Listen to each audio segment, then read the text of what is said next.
Hindi ko malilimutan ang gabing iyon sa Capiz. Gabi na sana iyon ng karaniwang pag-uwi. Tahimik na sana. Malamig na sana. Ngunit may mga gabing tila may sariling isip. May mga gabing humihina ang dilim. At sa gabing iyon, para bang may matandang lihim na bumangon mula sa lupa. Ako si Roman. Tubong panay ako. Lumaki ako sa mga kwentong ibinubulong lamang kapag mahina ang hangin. Mga kwentong hindi ikinukwento sa maliwanag. Mga kwentong sa kusina lamang sinasabi habang kumukulo ang kape at nanginginig ang apoy ng lampara. Noong bata pa ako, lagi kong naririnig ang pangalan ng Capiz. Kapag binabanggit iyon ng mga nakatatanda, kusang humihina ang kanilang boses. Parang may nakikinig. Parang may dapat pagtakpan. Parang may ayaw magising. Sinasabi nila na may mga baryong nawawala. Hindi basta nasusunog. Hindi basta nililipat. Hindi basta iniiwan. Kundi nawawala. Parang nilulon ng lupa. Parang tinakpan ng dagat ng hangin. Parang binura ng dilim. At kapag minalas ka, sabi nila, maaari mo raw iyong makita. Isang baryong hindi dapat matagpuan. Isang baryong wala na sa mapa. Isang baryong hindi na dapat binabanggit. Hindi ako naniwala noon. Bata pa ako. Mas madali ang maniwala sa tao kaysa sa anino. Mas madali ang magpatawa kaysa manginig. Ngunit nagbago ang lahat noong sumapit ang tag-ulan ng taong iyon. Umuwi ako sa Capiz upang dalawin ang aking tiyahin na si Aling Sabel. Matagal ko na siyang hindi nakikita. Balo na siya. Mag-isa sa lumang bahay na kahoy sa dulo ng palayan. Ang bahay niya ay may makitid na hagdan. May bubong na yero. May bakurang mababa. May sampayan sa gilid.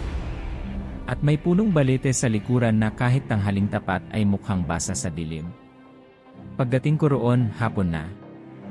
Maputik ang daan. Mabigat ang ulap. Mababa ang langit.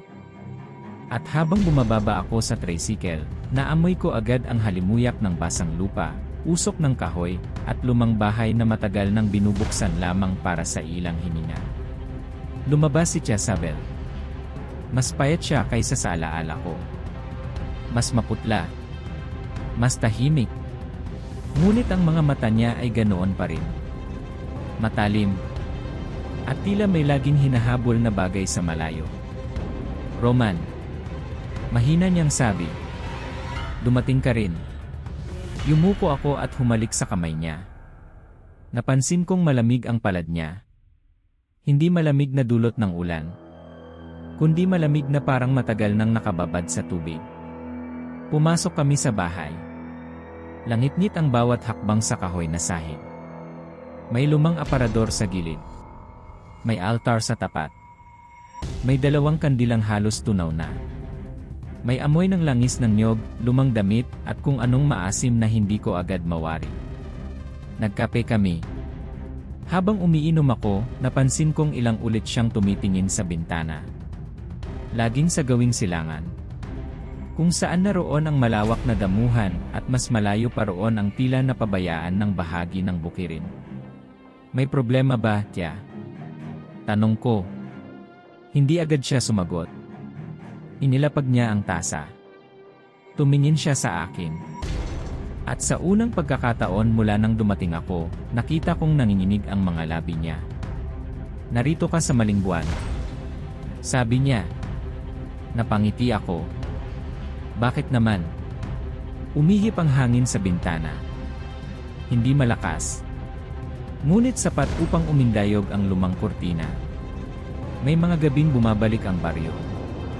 Sabi niya. Natawa sana ako. Ngunit hindi ko nagawa. Dahil hindi biro ang mukha niya. Hindi kwentong pampatulog ang tono niya. Kundi tila paalala ng taong minsan nang nakakita ng bagay na hindi na niya kailanman nais makita pang muli. Anong baryo? Tanong ko. Ibinaling niya ang tingin sa bintana. Ang baryo sa may pinakasilangan. Sabi nila matagal nang nawala iyon. Noong panahon pa ng lolo mo. Nilagnat daw ang mga tao. May mga batang nawawala. May mga hayop na umuuwi ng punit ang tiyan. May naririnig na iyak tuwing madaling araw. At isang gabi, may kakaibang fog na bumalot sa buong lugar. Pagsikat ng araw, wala na. Walang bahay.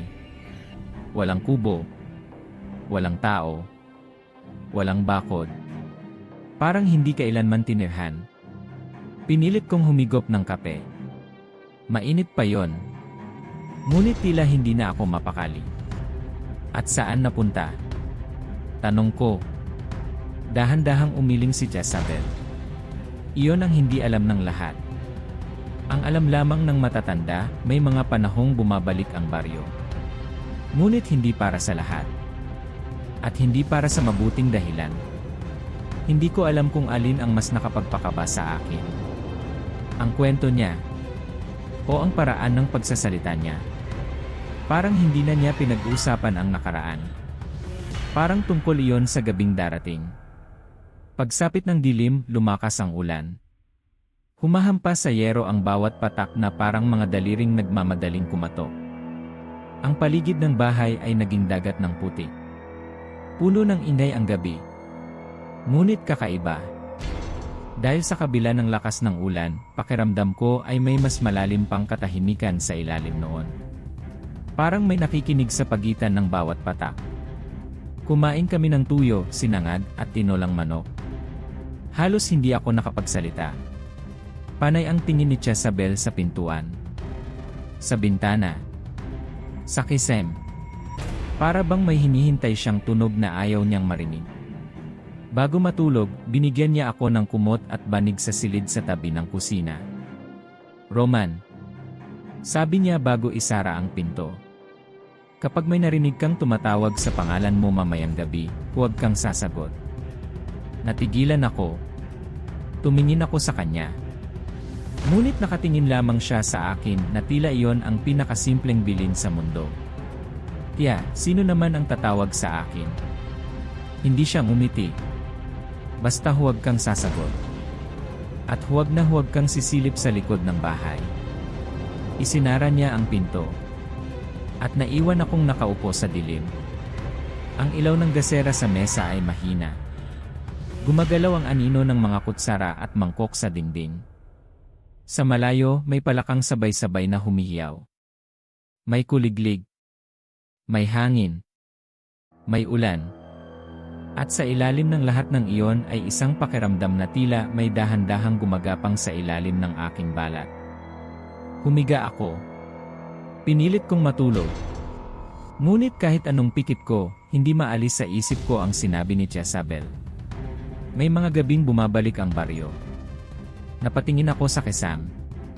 May mga mansa yon na tila mukha kapag napakatagal mong titigan. Napapikit ako. Ilang sandali pa, naramdaman kong inaantok na rin ako. Hanggang sa may narinig ako. Mahina lamang. Parang may paang nakatuntong sa putik. 1, 2, 3. Dahan-dahan sa likod ng bahay. Agad akong napatayo. Pinigilan kong huminga. Pinakinggan ko. Naroon pa rin. May naglalakad sa likod. Mabagal. Mabigat. At ang tunog ay hindi tulad ng ordinaryong yabag. Parang may hinihila. Parang may basang sako na kumakaladkad sa lupa. Tanda ko ang bilin ni Jezabel. Huwag sisilip sa likod ng bahay. Ngunit habang lalo kong pinipigilan ang sarili ko, lalo akong kinakain ng kuryosidad. Lumapit ako sa bintana ng silid. Hindi sa likod. Sa gilid lamang. Bahagya kong inangat ang kurtina. Madilim sa labas. Pinapalo ng ulan ang damuhan. Walang tao. Walang ilaw. Walang kahit ano. Ngunit naroon pa rin ang tunog. Mas malapit na. At kasunod noon ay isang amoy. Maalat. Malansa. At may halong nabubulok na damo. Parang amoy ng ilog na ilang araw nang may inaanod na bangkay ng hayop. Bigla kong narinig ang mahina at paos na boses. Roman. Nanigas ang likod ko. Mahina yon. Halos bulong. Ngunit malinaw. Galing sa likod ng bahay. Roman. Muli. At sa pagkakataong iyon, parang mas malapit. Mas matanda ang boses. Mas mabigat. Parang nanggaling sa lalamunang puno ng putik. Nilunok ko ang laway ko. Hindi ako sumagot. Naramdaman kong nanginginig ang aking mga daliri sa hawak sa kortina. Muling umulan ng mas malakas. At sa pagitan ng hampas ng tubig sa bubong, narinig ko ang isa pang tunog. Tawa. Mahina. Mabagal. Hindi masaya. Kundi parang tawang nanggagaling sa bibig na matagal nang hindi ginagamit.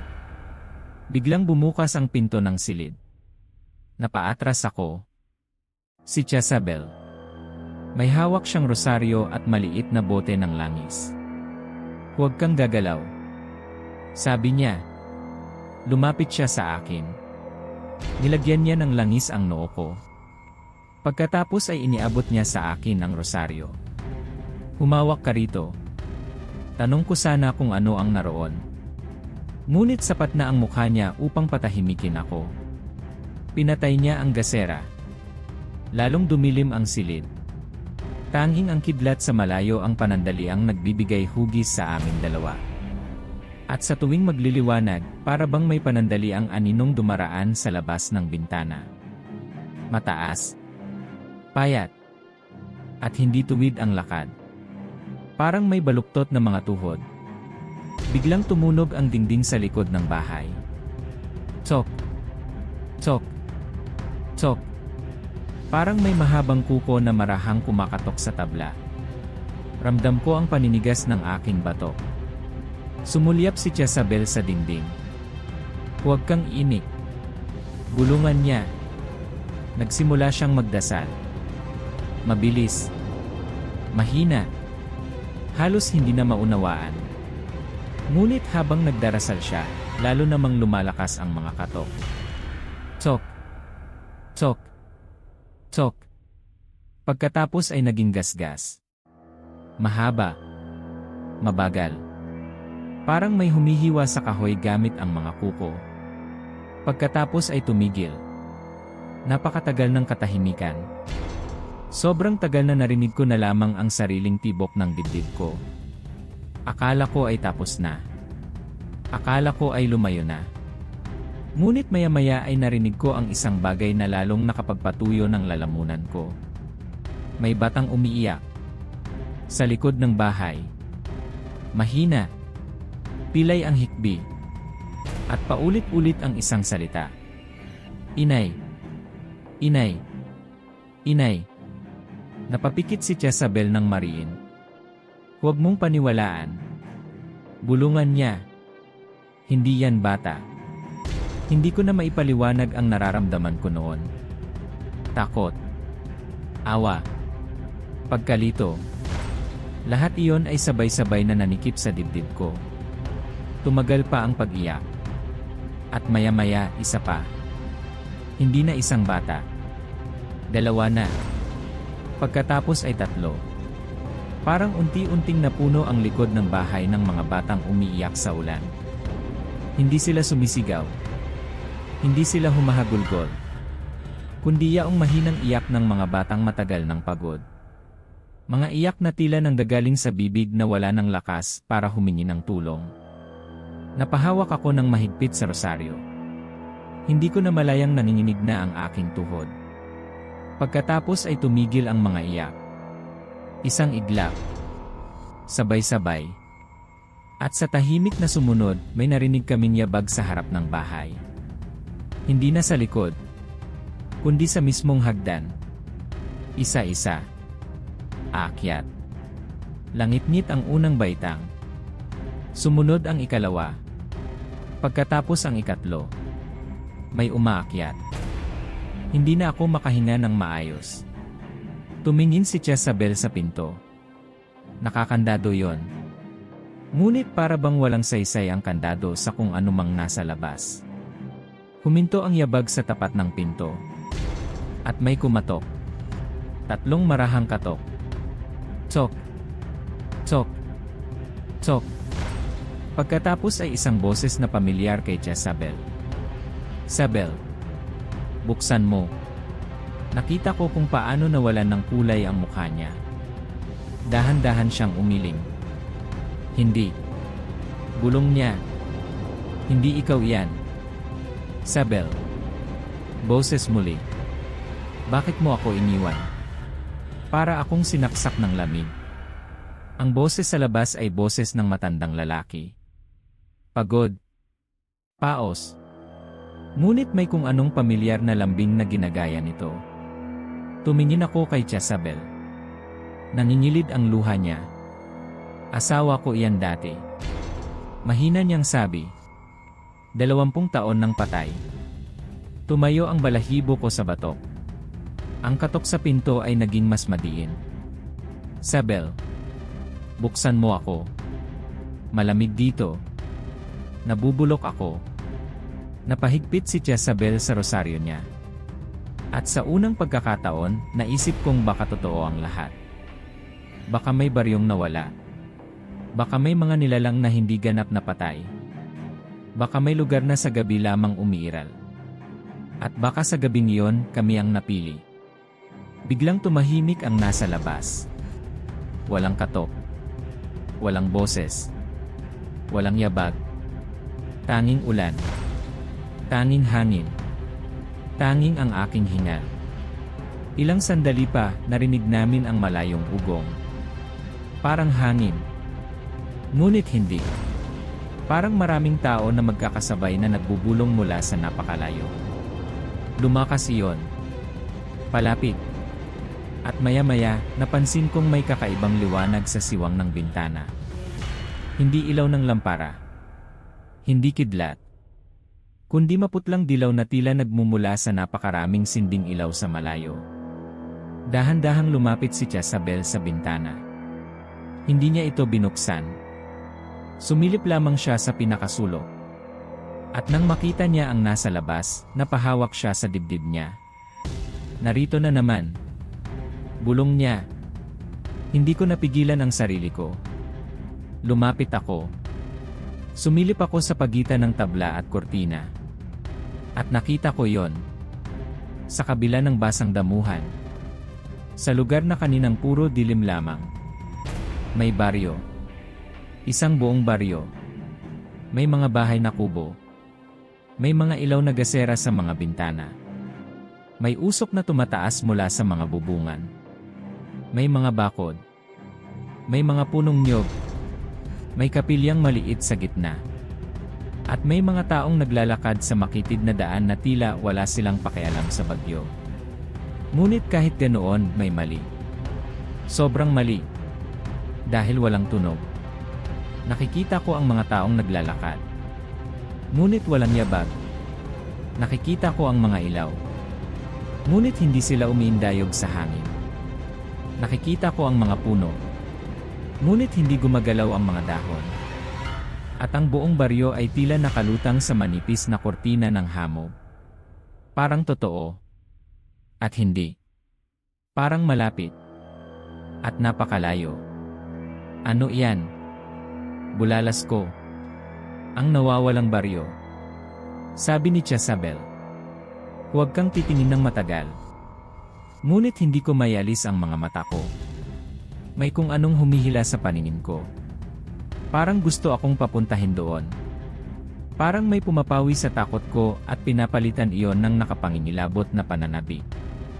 Habang nakatitig ako, napansin kong ang ilan sa mga taong naglalakad sa baryo ay dahan-dahang humihinto. Isa-isa. Parang may naramdamang tingin. Pagkatapos ay sabay-sabay silang lumingon. Diretso sa bahay namin. Diretso sa akin.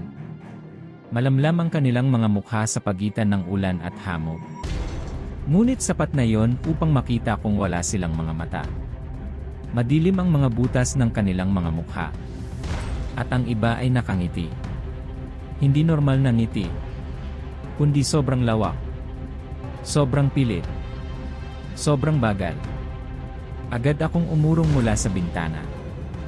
Huli na. Mahina ngunit matatag na sabi ni Jezabel. Nakatingin na sila sa'yo. Hindi ko naunawaan ang ibig niyang sabihin. Ngunit ilang sandali pa lamang, nagsimula akong makarinig. Una ay mahina.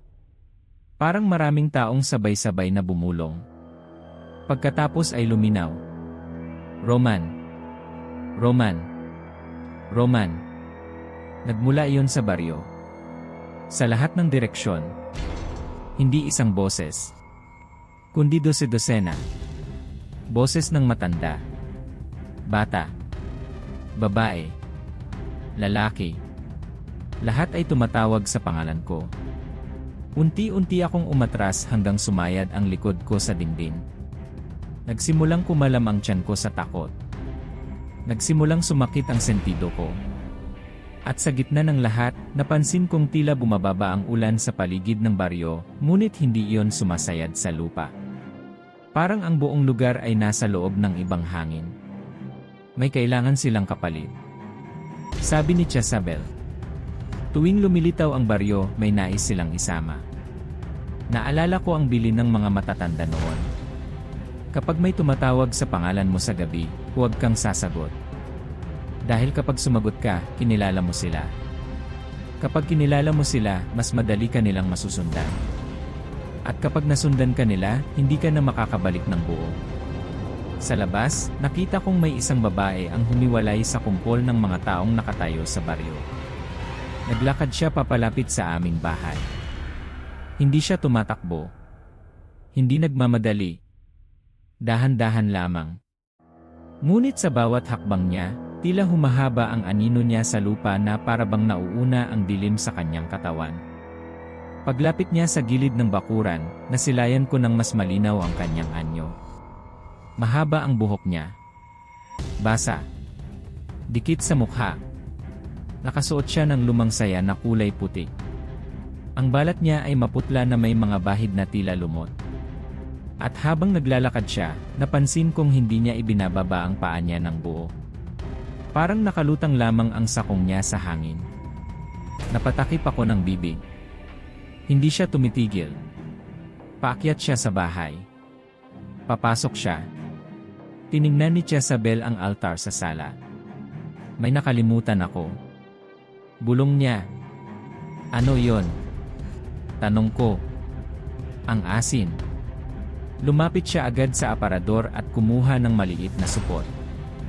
Binuksan niya yon. Asin niya. Makapal. Puti. Subalit nanginginig ang kamay niya habang humahakot. Ikalat mo sa bintana. Sabi niya. At sa pintuan. Mabilis akong kumilos. Habang nagbubudbod ako ng asin sa siwang ng bintana, narinig ko na ang una niyang yapak sa hagdan. Langit-ngit. 1. 2. 3. Pagkatapos ay huminto. Naroon siya sa labas ng aming pintuan. Walang katok. Walang salita. Nararamdaman ko lamang ang presensya niyang parang basang kumot na isinuklob sa buong bahay. Pagkatapos ay may narinig akong tunog na hindi ko malilimutan kailanman. Amoy. Hindi tunog. Ngunit tila may sariling hagod sa isip. Isang singaw ng nabubulok na laman, putik, ilog, dugo, at matagal nang nakasarang hukay. Napaatras ako. Nasuklam ako. Halos sumuka ako. Tumingin si Jezabel sa siwang sa ilalim ng pinto. May tubig na pumapasok. Ngunit hindi malinaw. Maitim. Makapal. At gumagapang paloob na tila may sariling buhay. Asin. Sabi niya. Dali. Binudburan ko ng asin ang ilalim ng pinto. Pagdampi ng asin sa maitim na likido, may suminaw na amoy na mas masahol pa. Parang sinunog na buhok at laman. At mula sa labas ay narinig namin ang isang mahinang ungol. Hindi boses ng tao. Hindi hayop. Kundi tila lalamunang nagpilit gumaya sa tao. Biglang umalog ang pinto. Isang beses. Malakas. Napaatras kami pareho. Sinundan iyon ng pangalawa. Mas malakas. Umuga ang kabitan. Muntik nang bumigay ang kandado. At sa ikatlo, narinig ko ang boses niya. Papasukin mo ako. Gutom ako. Ang boses ay babae. Ngunit sa ilalim noon ay may isa pang boses. Mas malalim. Mas malansa. Mas matanda. Parang dalawang lalamunan ang nagsasalita sa iisang bibig. Umatras kami papunta sa altar. Nagpatuloy sa pagdarasal si Jezabel. Ako naman ay nakatingin sa pinto na parang anumang sandali ay luluwa roon ang isang bagay na hindi kayang tanggapin ng isip. At sa labas, habang yayanig ang pinto, habang gumagapang ang maitim na likido, habang patuloy ang bulong ng buong baryo sa aking pangalan, doon ko unang naisip na baka hindi na umaga ang aabutin namin. Baka ang gabing iyon ay walang katapusan. Baka kapag bumukas ang pinto, hindi lamang bahay ang papasukin nila, kundi pati laman ng isip, pati alaala, pati kaluluwa. At sa sumunod na saglit, may isang bagay na dumaan sa bubong. Mabigat. Mabilis. May tunog ng mga kukong kumakaskas sa yero. Mula harap. Patungong likod. Pagkatapos ay isa pa. At isa pa. Hindi lamang isa ang nasa labas. Marami sila. Maraming nakapaligid sa bahay. Maraming naghintay sa pagbabalik ng baryo. Maraming nagutom. At sa gitna ng mga yabag sa bubong, sa pinto, sa ilalim ng bahay, unti-unting nagbago ang ihip ng hangin. Mula malamig, naging mabaho. Mula basa, naging malagkit. Mula karaniwan, naging tila hininga ng isang napakalaking bibig na nakadikit sa buong paligid ng bahay. Hindi na ako halos makatayo. Ngunit hindi pa yon ang pinakamasama. Dahil nang mapatingin ako muli sa bintana, nakita kong ang baryo sa malayo ay hindi na malayo. Mas malapit na ito kaysa kanina. Mas malinaw. Mas malaki. Parang dahan-dahang lumalapit ang buong baryo sa amin nang hindi gumagalaw ang lupa. At sa harap ng pinakamalapit na kubo, may nakita akong isang batang lalaki na nakatayo at nakatitig. Putik ang kalahati ng mukha niya. Ang isa niyang mata ay nakalawit na tila patay na isda. At nakangiti siya habang itinuturo ako. Doon nagsimulang sumigaw si Jezabel. Roman, lumayo ka sa bintana. Lumayo ka ngayon din. Ngunit bago pa ako makatalikod, nakita kong gumalaw ang batang lalaki. Hindi siya naglakad. Hindi tumakbo. Kundi bigla na lamang siyang naroon. Sa labas ng bakuran. Mas malapit. Nakatitig. Mumingiti. At sa kanyang likuran ay naroon ang buong baryo na patuloy na lumalapit sa dilim, dala ang daan-daang nilalang na minsan nang nawala sa kapis, ngunit ngayong gabi ay bumalik upang kumuha ng kapalit. Nanginig ang tuhod ko.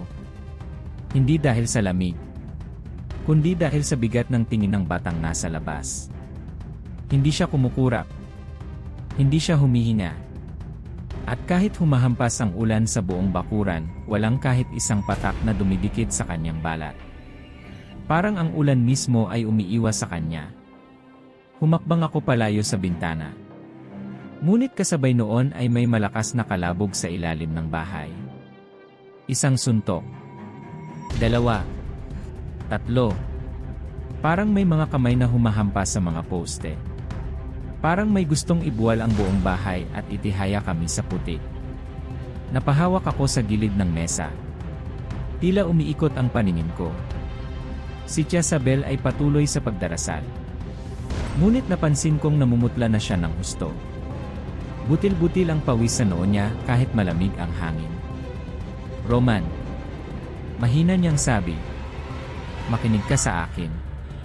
Kapag bumukas ang bintana o pinto, huwag mong titignan ang mukha nila ng diretsyo. Huwag mong tititigan ang mga mata. Huwag mong kakausapin. At huwag kang lalabas.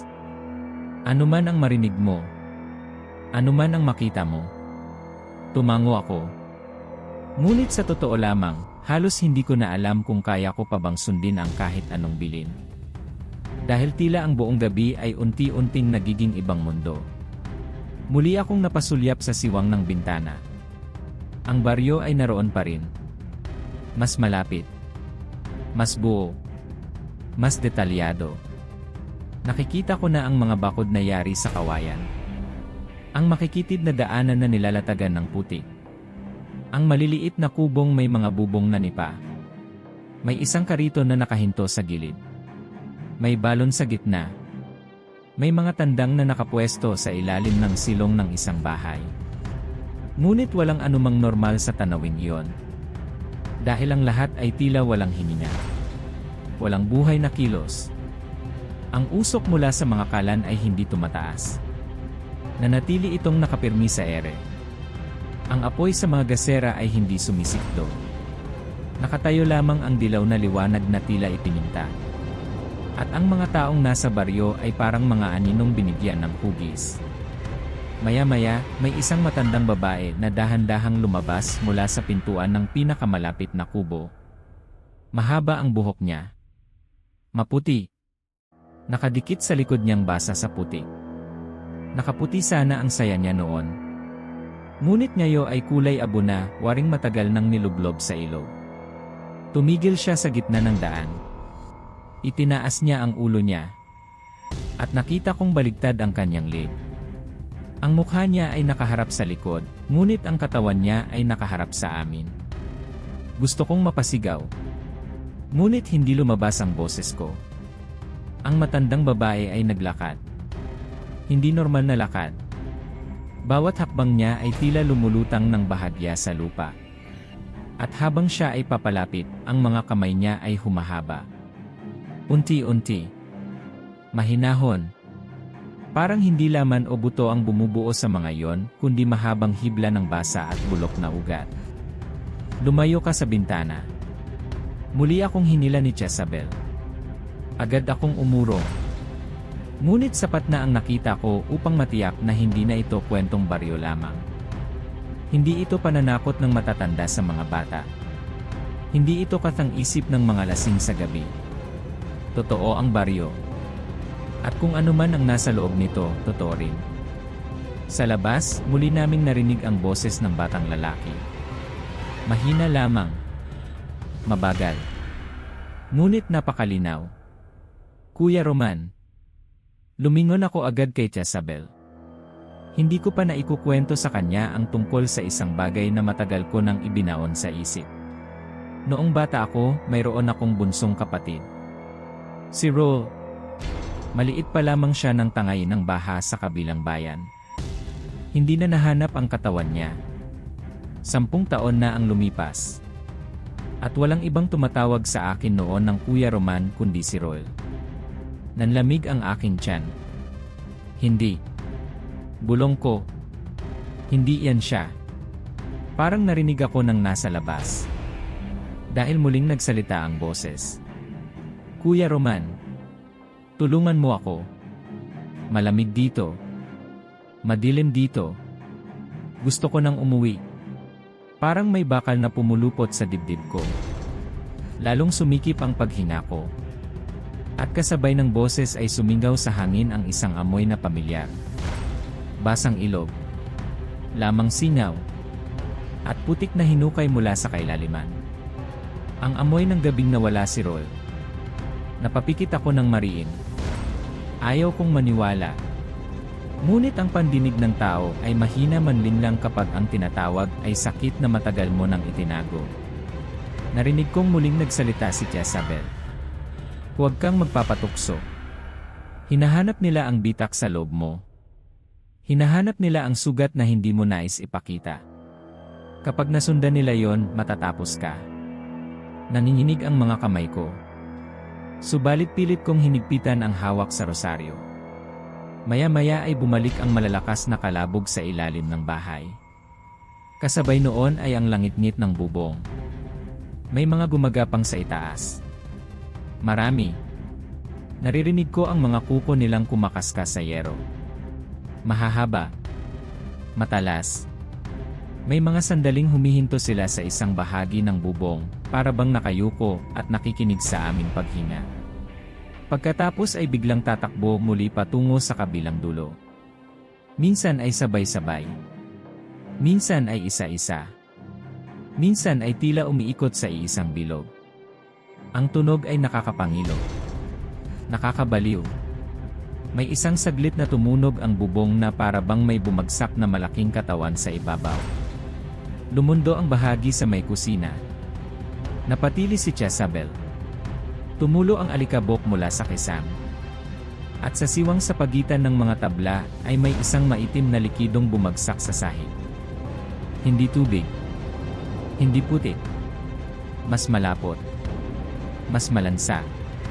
At pagdampi nito sa sahig ay agad kong naamoy ang mabahong singaw ng laman na ilang araw ng patay. Maya-maya ay may lumitaw. Una ay dulo lamang ng daliri. Sa siwang sa kisem. Maitim. Mahaba. Payat na payat. At ang kuko ay tila butong pinatalas. Dahan-dahan iyong bumaba. Kasunod ang ikalawang daliri. Pagkatapos ang buong kamay. Kumakapa. Parang nagtataka sa loob ng bahay. Parang naghahanap ng ulo. Napaatras ako habang pinipigilan ang sarili kong huwag sumigaw. Humakbang si Jezabel at dinampot ang bote ng langis. Ipinahid niya yon sa dulo ng daliring bumababa mula sa kisam. Biglang umigkas ang kamay. Parang napaso. Kasabay noon ay isang matinis na sigaw mula sa ibabaw ng bubong. Hindi boses ng babae. Hindi rin boses ng paniki o pusa. Kundi tila pinaghalong gutom na sanggol at matandang hinihiwa ang lalamunan. Mabilis na nawala ang kamay pabalik sa siwang. Ngunit kasabay ng pagkawala nito ay yumanig ang buong bubong. Parang nagalit ang mga naroon sa taas. Mas mabilis ang takbo nila. Mas mabibigat ang hagod ng kanilang mga paa. May mga sandaling tila susunggaban nila ang yero at bubunutin iyon pataas. Hindi sila makakapasok hanggat buo ang harang. Sabi ni Jezabel. Ngunit manipis na ang dasal sa bahay na ito. Napatingin ako sa kanya.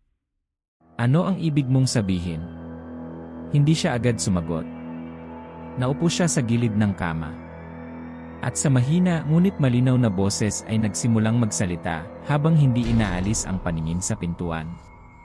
Bata pa ako nang marinig ko ang kwento ng baryong iyon. Sabi nila mas nauna pa raw iyon kaysa sa pagkakatayo ng lumang kapilya sa bayan. Maliit na pamayanan lamang.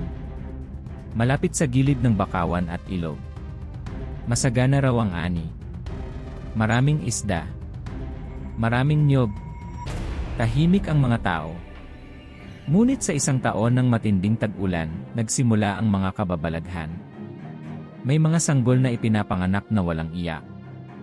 May mga buntis na naglilihim ng panganganak sa gabi. May mga manok na nagigising at nakaharap sa kagubatan na para bang may sinusundan. At sa bawat pagsapit ng 2:00 ng madaling araw, may naririnig na kampana mula sa gitna ng bakawan kahit walang simbahang naroon. Unti-unti raw nagbago ang mga tao sa baryo. May mga hindi na lumalabas sa umaga. May mga ayaw masikatan ng araw.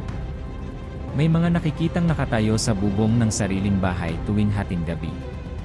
May mga batang nagsasabing may babaeng nakasabit pabaliktad sa puno. At sa tuwing may mawawala, walang nag-uusisa. Walang naghahanap. Parang tanggap na lamang ng lahat na may kinukuha ang lugar. Napalunok ako. Na-imagine ko ang baryo habang nagsasalita siya. Ang unti-unting pagkalaso ng karaniwang buhay. Ang dahan-dahang pagpasok ng isang bagay na hindi mapigilan. May isang pari raw na dumating noon. Patuloy ni Jezabel. Dahil may nakarating ng balita sa bayan. Sinubukan niyang basbasan ang baryo. Ngunit pagdating niya roon, sinabi ng mga tao na maayos ang lahat. Magalang sila. Tahimik. Parang normal. Ngunit habang umiikot ang pari sa baryo, napansin niyang walang sinuman ang sumusulyap sa krus na bitbit niya. Lahat daw ay nakatingin lamang sa lupa. At nang sumapit ang dilim, hindi na nakabalik ang pari. Kinabukasan, natagpuan ang kabayo niya sa gilid ng ilog. Nakabuka ang tiyan. Wala ang ulo. At sa putik sa tabi ng kabayo, may bakas ng mga paang hindi maipaliwanag. Paang parang tao. Ngunit mas mahaba ang mga daliri. Mas malalim ang hukay sa dulo ng bawat yapak. Tumigil sandali si Jezabel. At sa sandaling iyon ay may marahang katok na naman sa pintuan. Tsok! Tsok! Tsok!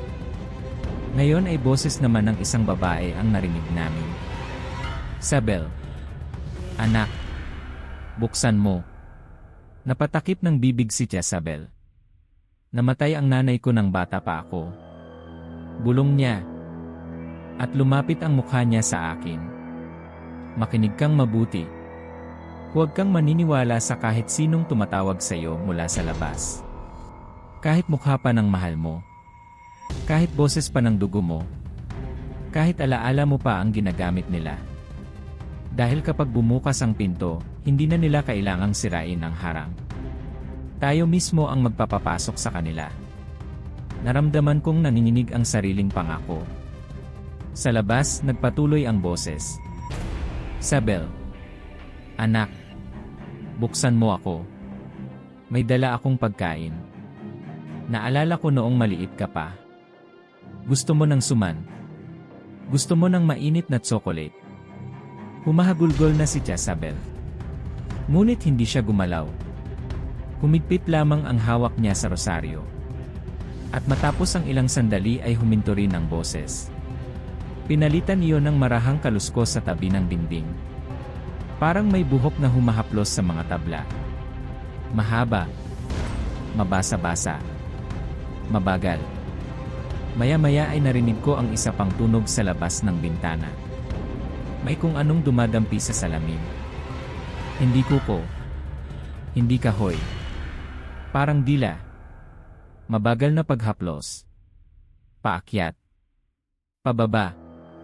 Pakaliwa. Pakanan. Parang may sumusubok tumikim sa bintana. Napangiwi ako. Nais kong umurong pa ngunit wala ng urungan.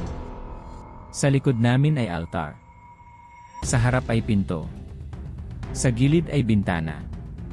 Sa ilalim ay kung anumang bumabangga sa mga poste. Sa itaas ay yaong mga gumagapang. At sa malayo ay ang baryong unti-unting lumalapit. Gaano katagal sila nananatili? Tanong ko kay Jezabel. Depende. Sabi niya. Minsan 1 oras. Minsan buong gabi. Minsan hanggang sa makuha nila ang nais nila. Ano ang gusto nila? Hindi agad siya sumagot. Sa halip ay tumingin siya sa akin na tila tinatantya kung kaya ko bang marinig ang susunod niyang sasabihin. Pagkatapos ay bumulong siya. Hindi tao lang ang gusto nila. Gusto nila ang pangalan mo. Gusto nila ang alaala mo. Gusto nila ang loob mo. Kapag naakit ka nilang lumapit, titingin ka sa baryo ng matagal. Kapag matagal mong tinitigan, may makikilala kang mukha roon. Kapag may nakilala ka, tatawagin ka nila. Kapag sinagot mo sila, unti-unti kang mahihiwalay sa kinalalagyan mo. At bago pa sumikat ang araw, wala ka na rito. Natigilan ako. Paano nawawala ang tao? Tanong ko. Sabi ng matatanda, natatagpuan daw minsan ang katawan. Ngunit walang anino. Walang alaala sa mga mata. Parang natira lamang ang laman. At ang talagang ikaw, naiwan na sa baryo. Bumigat ang hangin sa loob ng bahay. At lalo kong naramdaman ang panganib nang marinig kong may tumatawa sa ilalim ng sahig. Boses ng bata. Mahina. Mabilis. Parang naglalaro. Pagkatapos ay may mga kamay na bumakat sa pagitan ng mga tabla ng sahig. Mapuputik na mga daliri. Maliit. Parang sa bata. 1, 2, 3. Marami. Umaakyat ang mga daliri mula sa puwang sa pagitan ng mga tabla at pilit na kumakapa sa hangin. Napaatras ako at muntik madapa. Agad kong binudburan ng asin ang bahagi ng sahig. Nagsitigil ang mga daliri. Pagkatapos ay biglang naglaho pabalik sa ibaba. Ngunit naiwan ang amoy. mabaho, maasim, at may halong dugo. Biglang pumitik ang apoy ng kandila sa altar. Umikli. Humaba. Pagkatapos ay naging kulay bughaw. Napatingin kami pareho. Hindi normal ang apoy. Hindi ito sumasayaw sa hangin. Kundi tila hinihigop pa itaas ng hindi nakikitang bibig. Mula sa bintana ay unti-unting may sumingit na hamog. Hindi makapal. Manipis lamang sa simula. Ngunit malamig. Napakalamig. At hindi simpleng lamig ng ulan. Kundi yaong lamig na sumisiksik sa kasukasuan at buto. Ang lamig ng silid ng patay. Ang lamig ng tubig sa ilalim ng tulay kapag madaling araw. Ang lamig ng bangkay na matagal nang nakahiga sa kawayan. Pinilit kong isara ng husto ang bintana. Subalit kahit nakasara yon, patuloy na pumapasok ang hamog sa mga siwang. Parang usok. Parang hininga. At habang dumarami iyon sa sahig, may narinig kaming kampana. Mahina muna. 1 beses. 2 beses. 3 beses. Galing sa malayo. Galing sa baryo. Ngunit walang nakikitang kamay na humihila sa lubid. Nagkatinginan kami ni Jezabel. Masama ito. Bulong niya. Bakit? Kapag tumunog ang kampana, may maglalakad palabas ng baryo. Hindi na niya kailangang ipaliwanag pa. Dahil sa mismong sandaling iyon ay napansin kong may mga anyong lumalabas mula sa hamog sa malayo.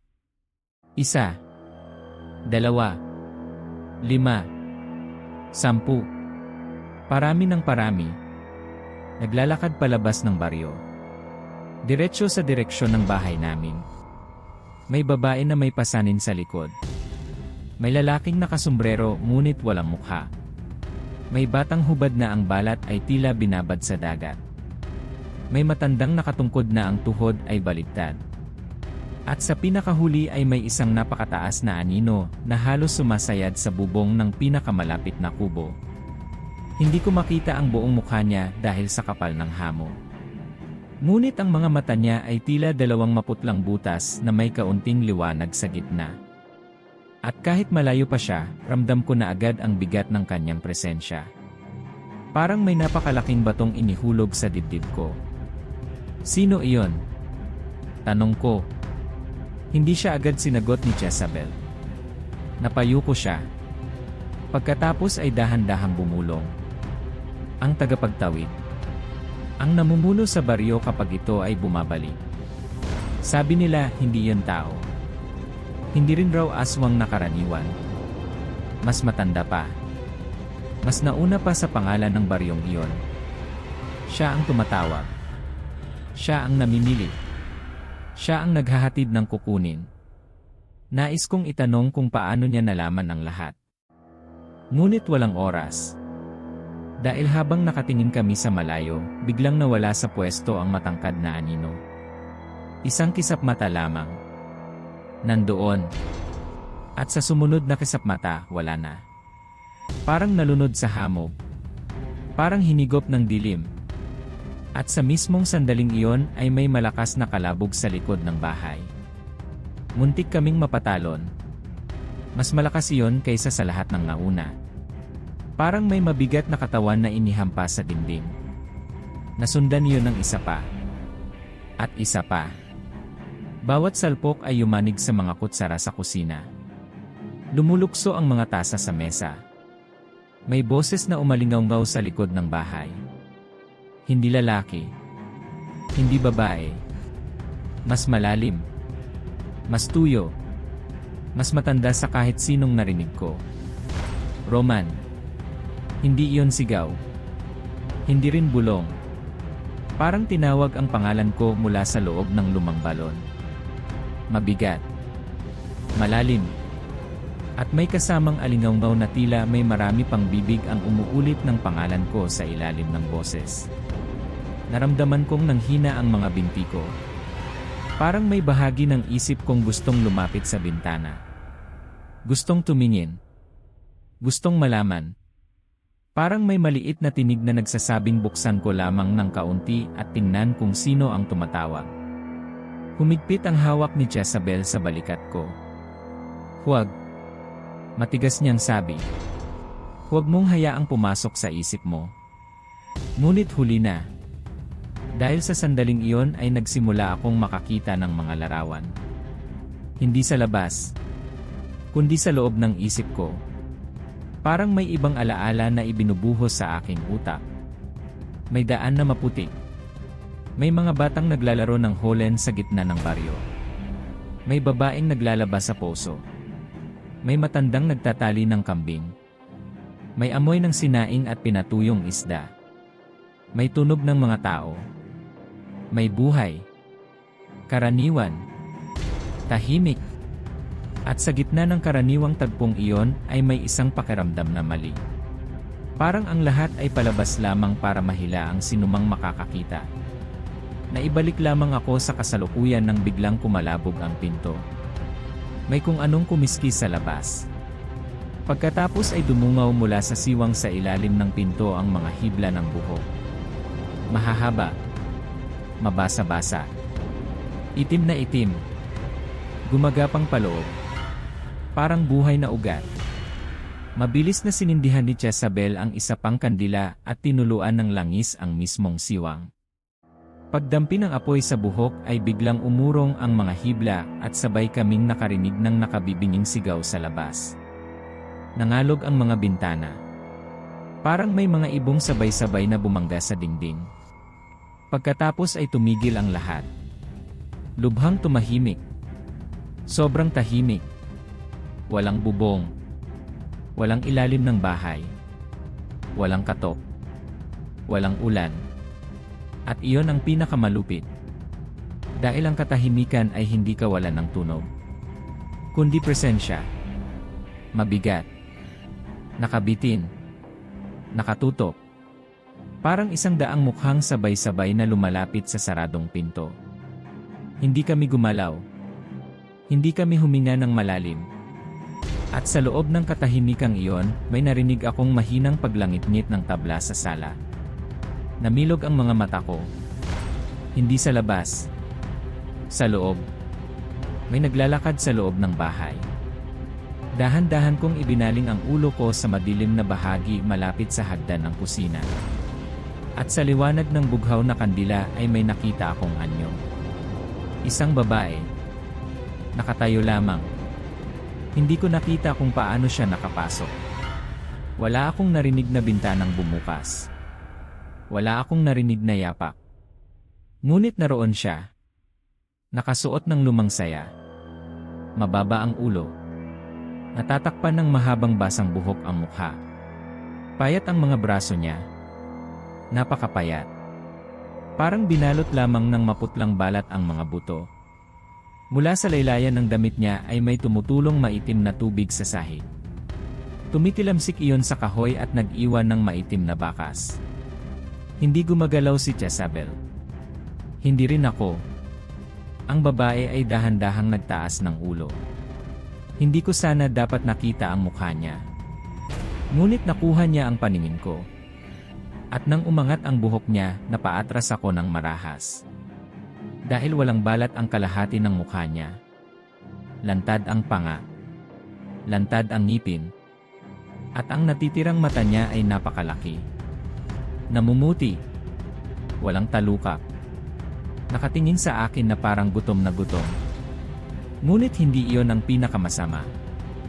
Dahil sa kaliwang bahagi ng natitirang pisngi niya, may hugis ng nunal. Kaparehong-kapareho ng nunal ng aking ina. Hindi. Sambit ko. At narinig kong ngumiti si Jezabel sa takot. Huwag. Bulong niya. Huwag mong kilalanin. Ngunit nagsalita ang babae. Roman. Anak. Ang boses niya ay boses nga ng aking ina. Ang mismong tono. Ang himig. Ang pagbigkas sa aking pangalan. Napahigpit ako sa rosaryo hanggang sa maramdaman kong sumasakit na ang mga daliri ko. Patay na ang ina ko ng 5 taon. Inilibing namin siya sa bayan. Ako mismo ang humawak sa kabaong. Ako mismo ang nakakita sa paglubog niya sa lupa. Ngunit ang nilalang sa harap ko ay may boses niya. May paang katulad ng kanya. May nunal na tulad ng kanya. At may amoy ng mabangong dahon na dati niyang inilalagay sa damit na ngayon ay halo sa bulok at putik. Roman. Anak. Gusto kitang yakapin. Hindi ako gumalaw. Kahit nanginginig ang buong katawan ko. At tila nang hihinayang ang nilalang na hindi ako lumalapit. Kaya isang hakbang ang ginawa niya. Pagdikit ng paa niya sa sahig, nakita kong baligtad ang paa niya. Ang sakong nasa harap. Ang mga daliri nasa likod. Nanlamig ang batok ko. Kasabay noon ay mabilis na binudbura ni Jezabel ng asin ang sahig sa pagitan namin at ng babae. Tumigil ang nilalang. Bahagyang umurong. At ang isang mata niyang nakabukas ng malaki ay pumikit at muling bumuka. Pagkatapos ay dahan-dahang lumawak ang kanyang ngiti. Napakalawak. Masyadong malawak para sa normal na mukha. Umunat ang natitirang laman ng kanyang pisngi. Halos umabot ang hiwa ng ngiti hanggang tainga niya. At sa ngiting iyon ko unang narinig ang lagitik sa loob ng bibig niya. Parang marami ang ngipin. Parang hindi ka siya. Parang may isa pang panga sa loob ng una. Bigla siyang sumugod. Hindi normal na takbo. Parang hinila siya ng tali. Mabilis. Diretso sa amin. Ngunit pagdampi ng mga paa niya sa linya ng asin, nagliyab ang sahig sa manipis na bughaw na apoy. Napahagis pa atras ang nilalang. Tumama siya sa dingding. At saka siya humiyaw. Ang sigaw ay hindi na boses ng aking ina. Kundi libo-libong kuliglig, batang umiiyak, at baboy na kinakatay na pinagsama sa isang lalamunan. Napatakip ako sa tainga. Pumikit ako. At nang buksan ko muli ang mga mata ko, wala na siya sa kinatatayuan niya. Ngunit naramdaman ko agad na hindi siya umalis. Dahil may basang hiningang dumampi sa likod ng batok ko. Nanigas ako. Napakabagal kong lumingon. At doon ko siya nakita. Nasa likuran ko na siya. Nakalapat ang kalahati ng kanyang mukha sa aking balikat. Ang natitirang mata ay ilang pulgada lamang ang layo sa aking mata. At sa loob ng kanyang bibig na sobrang lawak, may isa pang bibig na bumubuka mula sa lalamunan. Mas maliit. Mas matalim ang ngipin. Mas malalim ang kulay. Sumigaw ako. At sa parehong sandali, itinulak ako ni Jezabel palayo habang ibinuhos ang buong bote ng langis sa nilalang. Nagliyab ito sa kakaibang asul at dilaw na apoy. Namilipit siya sa gitna ng silid. Pumalo ang kanyang mga kamay sa sahig. Nag-iwan ng maiitim na bakas ang kanyang mga kuko sa kahoy. At habang nasusunog siya, hindi siya lumiit. Sa halip ay tila humaba ang katawan niya. Parang ang apoy ay naglalantad lamang ng tunay na anyo. Humaba ang mga braso. Lumaki ang bibig. At mula sa likod niya ay may tila mga pakpak na buto o mahabang tadyang na bumuka. Hindi ko na matagalan. Humagis ako sa gilid ng altar. Nadapa. Nasanggi ko ang mesita. Bumagsak ang isang lumang larawan sa sahig. Nabasag ang salamin. At sa loob ng lagutok ng salamin ay tila may isa pang tunog na bumitaw sa buong bahay. Parang nawasak ang isang manipis na harang. Sabay kaming napatingin ni Jezabel sa bintana. Lumapit na ng tuluyan ang baryo. Hindi na ito nasa kabilang damuhan lamang. Tila nasa mismong gilid na ng bakuran. Nakikita ko na ang unang bahay nito na halos katapat ng aming bakod. At sa bawat bintana ng mga kubo, may mga mukhang nakadungaw. Maitim ang mga mata. Mapuputla ang ngiti. Lahat nakatingin sa aming bahay. Lahat naghihintay. At sa gitna ng daanan ng baryo, nakita ko ang mataas na anino. Mas malinaw na ngayon. Hindi siya lubos na tao. Nakatayo siya na tila may balabal ng itim na dahon at putik. Masyadong payat ang katawan niya. Masyadong mahaba ang mga bisig. At ang ulo niya ay waring natatakpan ng isang luma at tuyong lambat na kumakapit sa mukha. Sa pagitan ng lambat ay may kislap ang dalawang mata. Hindi puti, hindi pula, kundi mapusyaw na kulay ng lumang buto. Itinaas niya ang isang kamay. Agad namang tumigil ang mga nilalang sa paligid ng baryo. Pati ang nasa bubong. Pati ang nasa ilalim ng bahay. Pati ang mga kumakatok sa pinto. Pati ang nasusunog na nilalang sa loob ay parang naputol ang pagwawala at dahan-dahang gumuho sa sahig bilang maitim na usok. Ang katahimikan ay muling bumalik. Ngunit ngayon mas masahol. Dahil alam kong sila ay sumusunod sa isang utos. Nakatingin sa akin ang matangkad na nilalang sa labas. Hindi ko siya dapat titigan. Ngunit tila may sariling bigat ang tingin niya. Parang hinahatak niya ang aking ulo upang makipagtagpo sa kanyang mga mata. Maya-maya ay nagsalita siya. Hindi malakas. Ngunit ang boses niya ay sabay na nanggaling sa labas, sa ilalim ng bahay, sa ibabaw ng bubong, at sa loob mismo ng aking dibdib. Roman, mula ka sa dugo ng nakasaksi. Mula ka sa lahing tinawag. Mula ka sa bahay na nagkubli. Isuli mo ang hindi sayo. Hindi ko naunawaan. Napatingin ako kay Jezabel. Siya naman ay nakapikit at parang may nilalaban ng sakit sa ulo. Ano ang ibig niyang sabihin? Mahina kong tanong. Hindi siya sumagot agad. Sa halip ay yumuko siya at dinampot ang nabasag na larawan sa sahig. Ipinakita niya iyon sa akin. Larawan iyon ng isang matandang lalaki na hindi ko agad nakilala. Payat. Maitim. May matitigas na mata. Ngunit nang titigan ko ng husto, nakita ko ang pagkakahawig ng ilong at kilay sa aming pamilya. Lolo mo iyan. Sabi ni Jezabel. Hindi lang siya saksi. Siya ang huling taong nakabalik mula sa baryong iyon. Napatitig ako sa larawan. Sa likod ng lumang litrato ay may sulat kamay. Hindi ko mabasa sa dilim. Ngunit kinuha iyon ni Jezabel at inilapit sa bughaw na kandila. Ang sabi sa likod, huwag hayaang makabalik ang pangalan. Natigilan ako. Ano ang pangalan? Tanong ko. May kinuha ang lolo mo mula roon. Sabi niya, hindi tao. Hindi gamit. Kundi pangalan. Pangalan ng isang batang inilaan sa baryo. At mula noon, ang baryo ay laging bumabalik para kunin yon. Naramdaman kong tumigas ang aking bato. Pangalan ng isang bata. At bigla kong naalala ang kwento ng aking lolo na bihira naming marinig. Sinasabi noon ng mga matatanda na minsan raw siyang nawala sa gubat ng 3 araw. Pagbalik niya, hindi na siya muling tumawa ng malakas. Hindi na siya natutong tumingin sa salamin kapag gabi. At tuwing may ulan na may kasamang hamog, nagpapaikot siya ng asin sa buong bahay. Hindi namin alam kung bakit. At hindi na siya nagkwento. Hanggang sa mamatay siya. Ano ang kinalaman noon sa akin?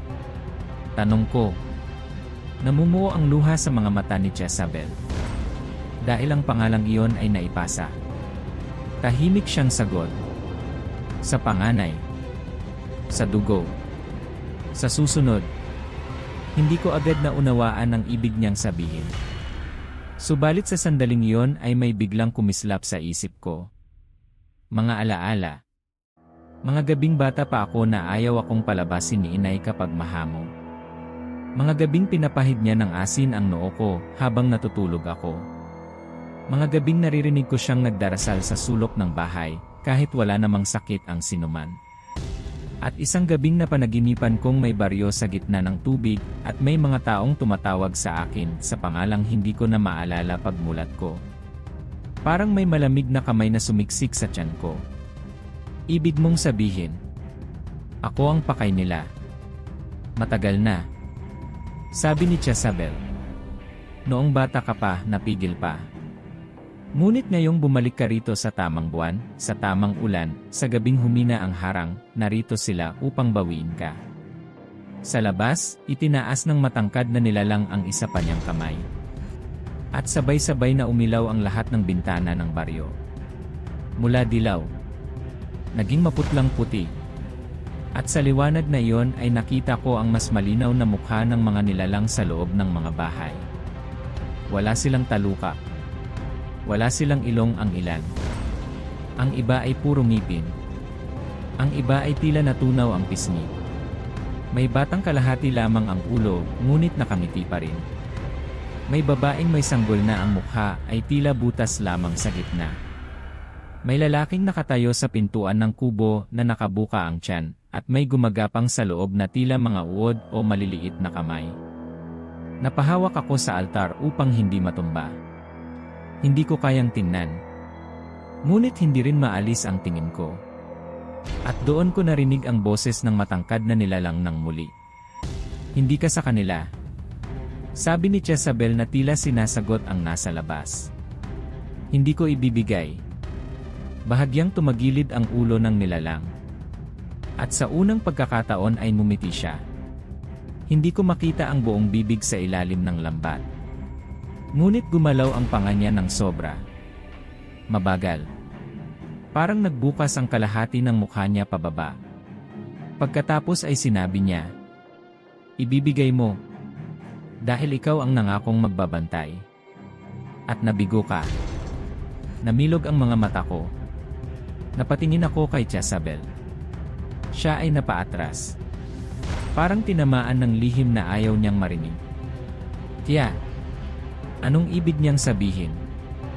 Napaupo siya sa gilid ng sahig. At sa wakas ay nagsalita. Noong bata ka, dinala ka rito ng nanay mo. May lagnat ka noon. Matindi. Halos hindi na bumababa. Nagpapalit-palit ang boses mo habang natutulog. May tinatawag kang lugar na hindi namin alam. At isang gabi, nakita ng nanay mo ang baryo sa malayo. Lumapit ito noon gaya ngayon. Nagpunta kami sa matandang albularyo sa kabilang bayan. Sinabi niya na ikaw raw ay sinusundo na. May hawak daw sa iyo mula pa sa dugo ng lolo mo. At para mapigil, may kailangang mangako kapalit. Ako yon. Ako ang nangako. Ako ang nagbantay sa bahay na ito. Ako ang tumira rito. Ako ang naghintay tuwing panahon ng paglitaw. Bawat taon. Bawat buwan ng ulan. Bawat gabing mahamog. Upang tiyaking hindi ka nila makuha. Tumingin siya sa akin nang may matinding pagod sa mukha. Pero tumanda na ako, Roman. Humina na ang dasal. Humina na ang katawan. At ngayong nandito ka mismo, hindi ko alam kung kaya pa kitang itago. Parang piniga ang puso ko. Namagitan sa takot ang awa at bigat ng utang na hindi ko hiningi ngunit ibinuhos sa akin. Sa labas, dahan-dahang humakbang ang matangkad na nilalang patungo sa bakuran. Hindi siya nagmamadali. Hindi niya kailangang magmadali. Sa bawat hakbang niya ay lumalambot ang lupa na tila hinihigop siya ng putik, ngunit hindi siya lumulubo. Kasunod niya ang mga nilalang mula sa baryo. Hindi lahat. Ilan lamang. Sapat na upang magmukhang prosesyon ng patay. May bitbit ang isa na tila kampana na gawa sa buto. May isa namang may dalang mahabang tela na puno ng maitim na mansa. May dalawang bata na kapwa nakatalikod ang mga ulo. At sa pinakadulo ay isang babaeng may takip ang mukha at may pasan na lumangduyan. Huminto sila sa labas ng bakuran. Kasunod noon ay sabay-sabay silang yumuko na tila may seremonyang sisimulan. Nanginginig na ang mga tuhod ko. Ano ang gagawin natin? Hindi ko alam. Mahina ni Jezabel. Ngunit sa ilalim ng altar, may bagay ang lolo mo na iniwan. Hindi ko kailanman ginalaw. Dahil sabi niya, bubuksan lamang kapag bumalik ang baryo para sa totoong may hawak ng pangalan. Lumuhod siya at inalis ang tela sa ilalim ng altar. May maliit na kahong kahoy roon. Luma. Maitim. At may nakapintang mga simbolong hindi ko maintindihan. May amoy itong usok at lumang dagta. Iniabot niya yon sa akin. Ikaw ang magbukas. Sabi niya. Nanginginig ang kamay ko nang hawakan ko ang kahon. Malamig iyon. Hindi simpleng lamig, kundi yaong lamig ng bagay na matagal nang hindi dapat hinahawakan. Dahan-dahan kong inangat ang takip. May malakas na amoy ng tuyong dahon, langis, at lumang lupa. Sa loob ay may 3 bagay. Isang piraso ng itim na tela na tila ginupit sa damit ng pari. Isang maliit na supot ng asin. At isang pirasong kahoy na inukitan ng pangalan. Ngunit ang ukit ay halos hindi ko mabasa sa una. Inilapit ko ito sa kandila. At nang luminaw sa liwanag, doon ko nabasa. Roll. Parang huminto ang buong paligid. Hindi ako nakahinga. Hindi ako nakakilos. Tila nabingi ako sa sariling tibok ng puso. Hindi. Bulong ko. Hindi pwede. Roel ang pangalan ng kapatid kong nalunod. At sa harap ko ngayon ay isang pirasong kahoy na matagal nang nakatago sa altar ang may parehong pangalan. Hindi ko maintindihan. Paanong? Hindi siya agad sumagot si Jezabel. Sa halip ay mariin siyang napapikit. Pagkatapos ay nagsalita. Hindi totoong nalunod si Roel sa paraang akala mo. Napalingon ako sa kanya na halos mapatid ang boses. Ano? Nanlaki ang mga mata niya sa sakit. Nawala siya sa tabi ng ilog. Ngunit ng gabing iyon, lumitaw ang baryo. At narinig siyang tinatawag. Hinabol siya ng nanay mo, ngunit huli na. Natagpuan namin siya sa hangganan ng damuhan, nakatayo at nakatitig sa hamo. Paglingon niya sa amin, iba na ang mga mata niya. At sinabi ng albularyo na may nakalagay ng marka sa kanya. Hindi na siya ligtas. Ang tanging paraan para hindi mabuksan ang daan ay itago ang pangalan. Ilayo ito sa kanya. Ilagay sa ilalim ng basbas at asin. At kalimutan ng pamilya. Dahil hanggat may may-ari ang pangalan sa mundo ng tao, hindi nila lubos na makukuha ang batang tinawag. Natigilan ako. Hindi ko maunawaan ang buong bigat ng sinabi niya. Saan si Roel? Mahina kong tanong. Umiyak si Jezabel. 7 araw matapos itago ang pangalan, nawala siyang muli. At sa pagkakataong iyon, hindi na namin siya nahanap. Parang may tumusok sa dibdib ko. Bawat alaala ng kapatid kong matagal nang nilamon ng pagkawala ay biglang nagkaroon ng ibang anyo. Hindi siya simpleng biktima ng baha. Hindi siya basta nalunod o nawala. May kumuha sa kanya.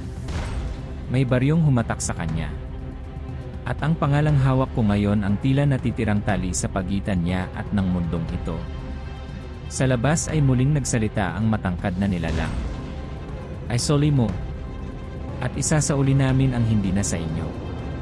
Napatingin ako sa kahoy na may pangalan.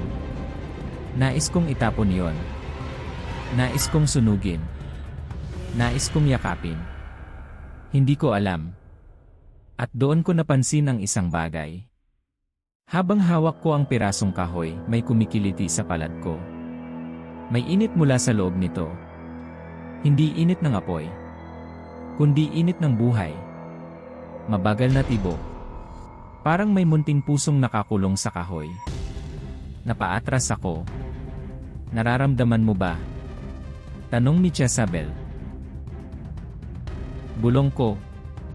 Iyan ang dahilan kung bakit hindi ko ito nagalaw. Sabi niya, may bahagi pa siya riyan. May nakatali pa. At gusto nila iyong bawiin. Sa sandaling iyon ay may umalingaw na matinis na hagikik sa labas. Pagkatapos ay may mabilis na mga yabag sa 4 na sulok ng bahay. Hindi sa bubong. Hindi sa ilalim. Kundi paikot sa mga dingding. Napakabilis. Parang may mga batang tumatakbo at palundag-lundag sa putik. Kasabay noon ay narinig ko na naman ang boses ni Roel. Kuya Roman, huwag mo akong iwan. At sa pagkakataong iyon, may kasamang mahinang katok mula sa mismong dingding sa tabi ko. Hindi sa pinto. Hindi sa bintana. Sa loob ng tabla. Parang may maliit na kamaong kumakatok mula sa kabilang panig ng dingding. Kuya, patawarin mo ako. Napakagat ako sa labi. Tumulo ang luha ko nang hindi ko namalayan. Lahat ng taon na inakala kong nalunod lamang ang kapatid ko ay gumuho sa isang sandali. At ngayon, may boses siyang tumatawag mula sa dilim at baryong wala sa mapa. Hindi ko na alam kung alin ang totoo. Ang alaala ko, o ang gabing nasa harap ko. Parang nabasa ni Jezabel ang nasa isip ko. Hindi mo alam kung iyan siya. Sabi niya, iyan ang gusto nila. Gayahin ang sugat hanggang kusang mong ibigay ang sarili mo. Ngunit paano kung siya nga? Halos mapasigaw kong sabi. Paano kung si Roel na iyon? Walang sagot si Jezabel. Dahil wala rin siyang kasiguruhan. At iyon ang pinakamasakit. Sa labas, narinig namin ang kampana muli. Mas mabilis na ngayon. Kasabay ng bawat tunog nito, tila lumiliit ang pagitan ng baryo at ng bahay namin. Ang unang kubo nito ay animo nasa loob na ng bakuran. Ang daan nitong putik ay parang dumikit na sa aming hagdan. At sa tabi ng balon sa gitna ng baryo, may mga mukhang nagkukumpulan at nakatingin sa amin. Mga mukhang sabik. Mga mukhang naghihintay na lamang ng isang maling galaw. Bigla ay umihip ang hangin sa loob ng bahay. Malakas. Malamig. At sa isang kisap mata ay namatay ang bughaw na kandila. Nabalot kami ng lubos na dilim. Napasinghap ako. Narinig ko ang mahinang dasal ni Jezabel. Narinig ko rin ang aking sariling hingal. At sa gitna ng dilim, may munting tunog ng tubig na tumutulo. 1, 2, 3. Napakabagal. Parang may basang nilalang na nakatayo sa gitna ng silid at tumutulo ang ilog mula sa katawan. Pagkatapos ay may mahina at paos na bulong sa aking kaliwang tainga. Kuya! Ako ito. At may malamig na kamay na humawak sa aking pulsuhan. Napamura ako sa takot at agad kong iwinasiwas ang hawak kong pirasong kahoy. May tumamang bagay. May sumigaw. At biglang sumiklab muli ang kandila sa altar. Pagliwanag ng silid, wala akong nakita sa harap ko. Ngunit may 5 bakas ng basang kamay sa aking braso. Maliit. Parang sa bata. At sa dulo ng bawat daliri ay may bahid ng maitim na putik. Napahawak ako sa dibdib. Sabi ko, huwag kang lalayo sa altar. Sigaw ni Jezabel, bagaman mahina na ang lakas niya. Lumapit ako muli sa kanya. Pareho kaming halos di na makahinga ng maayos. Sa labas, dahan-dahang umakyat sa hagdan ang matangkad na nilalang. Hindi na ang iba. Siya lamang. Mabagal. Tiyak. Bawat tapak niya ay may tunog na parang basang kahoy na pinuputol. Pagtapat niya sa pintuan, hindi siya kumatok. Sa halip ay naramdaman naming parehong lumamig ang buong bahay. Ang kahoy na sahig sa ilalim namin ay nagkaroon ng manipis na yelo. Ang aming hininga ay naging usok. At sa pinto ay dahan-dahang bumakat ang hugis ng kanyang mukha mula sa kabilang panig. Hindi tama ang hugis. Masyadong mahaba ang panga. Masyadong makitid ang noo. At sa gitna ay may tila mahabang dila o ugat na gumagalaw. Pagkatapos ay nagsalita siya. Ang pangalan ay hindi para sa inyo. Ang batang tinawag ay hindi na inyo. Ang dugo ay nangako. Ang bantay ay humina. Buksan ninyo. At tatapusin natin ng payapa. Hindi gumalaw si Jezabel. Hindi rin ako. Ngunit ang pirasong kahoy sa kamay ko ay mas umiinit. Mas tumitibok. At sa bawat tibok nito ay may sumisiksik na alaala sa aking isip. Hindi alaala ko. May batang nagtatago sa ilalim ng isang mesa. May mga yabag sa bubong ng kubo. May inang umiiyak. May ama na nagsasara ng bintana gamit ang krus. May kampanang tumutunog sa gitna ng hamog. May mga matang nakadungaw sa siwang ng sahig. May batang humahawak sa kapatid niya habang sinasabihan siyang huwag maingay. May matandang nakatayo sa gitna ng baryo na may dalang sulo. At sa likod niya, may napakataas na anino na nakangiti. Napapikit ako. Lahat ng iyon ay tila alaala ni Rol. O alaala ng baryo. O alaala ng kung sinong batang ang pangalan ay nakatago sa kahoy na hawak ko. Nang muling magdilat ako, napagtanto kong may mga letrang unti-unting lumilitaw sa ibabaw ng kahoy. Hindi lamang Roel. May isa pang pangalan sa ilalim. Halos hindi makita sa una. Ngunit dahan-dahang luminaw. Roman. Nanuyo ang lalamunan ko. Nanginginig ang boses ko nang magsalita. Tiya. May pangalan ko rin. Napatitig siya. At sa mukha niya ay nakita ko ang takot na mas malalim kaysa sa lahat ng nauna. Hindi maaari. Bulong niya. Ngunit nang makita niya mismo ang kahoy, napaurong siya. Hindi natin alam. Sabi niya. Hindi natin alam na dalawa kayong tinawag. Sa labas ng pintuan ay narinig namin ang tila mahina, ngunit malalim na tawa ng matangkad na nilalang. Pagkatapos ay sinabi niya. Ngayon alam mo na. At sa unang pagkakataon, may marahang pag-ikot sa seradura ng pintuan. Walang kamay na nakikita. Ngunit umiikot ang bakal. Dahan-dahan. Parang may susi na hindi gawa sa metal, kundi sa pangalan at alaala. Napatayo si Jezabel kahit nanginginig. May kailangan tayong gawin. Sabi niya. Ano? Tanong ko. Dalhin mo ang kahoy sa likod ng bahay. Hindi maaari. Sabi ko agad. Doon sila naghihintay. Doon dumadaan ang baryo. Sabi niya. Doon rin ito unang kinuha. At doon lamang pwedeng putulin. Hindi ko pa lubos na uunawaan ang sinabi niya nang biglang bumukas ang unang likaw ng kandado. Click! Pagkatapos ang pangalawa. Click! Ang pangatlo ay mas matagal. Dahan-dahang umikot. Muli kaming napatingin sa pinto. At sa siwang sa ilalim nito ay hindi na maitim na likido ang pumapasok. Kundi maputlang hamog na may mga aninong gumagapang sa loob. May mga kamay na tila buo sa usok. May mga mukha na lumilitaw at nawawala. May mga batang ngumingiti. May matatandang walang bibig. At sa bawat pagpasok ng hamog ay mas humihina ang pakiramdam ng katawan ko. Parang inaagaw ng lamig ang lakas ko. May lihim na lagusan. Sabi ni Jezabel.